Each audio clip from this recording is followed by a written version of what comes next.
Korean sentence structure, si verb ay palaging nasa hulihan dahil si verb ang palaging nababago.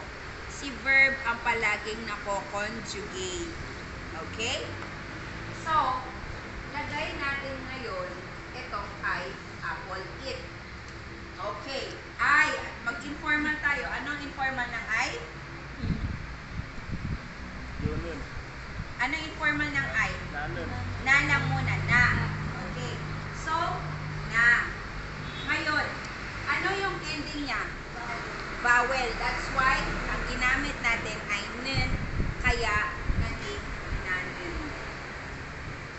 And then, yung ating object ay si apple. Ano ang apple? Sagwa. Sagwa. Ano ang ending ng sagwa? Vowel. Vowel. That's why ang gamit natin ay si verb. Okay. Sagwa. Verb.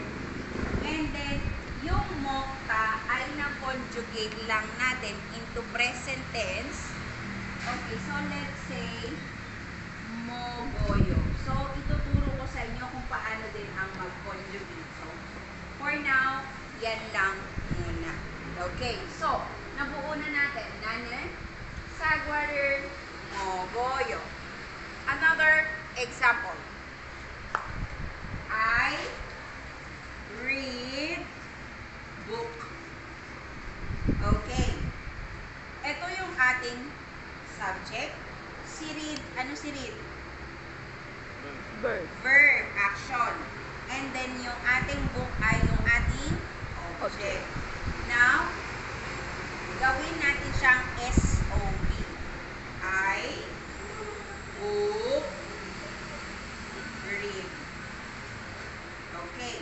So yung ay, lagay natin dito na. Tapos yung object natin, book, lagay natin check. Tapos yung read, gamitin din natin yung oyo, gawin natin goyo. Okay, ngayon, pag ito lang literal na nilagay mo, I book read, ito yon. Kaso, para hindi siya magtunog barok, kakailanganin natin yung mga markers. Okay? Dito sa ating topic ay dito sa ating subject ay meron tayong topic marker. Nun. Again, ang hulihan niya ay vowel, that's why nun. And then, ito naman, check, is may consonant. So, ang gagamitin natin this time ay girl. Kaya, chegger. And then, here, goyo. Naintindihan? Naintindihan? Another example. Kunyari, ang Debbie. So, Debbie drinks coffee. Okay. So, ang subject natin ay si Debbie. Ang verb natin ay yung drinks. Ito naman yung ating object. So, gawin nating SOB. So, magiging Debbie coffee drinks. Okay. So, aayusin natin ngayon siya. So, ngayon ang subject natin sino? Si Debbie.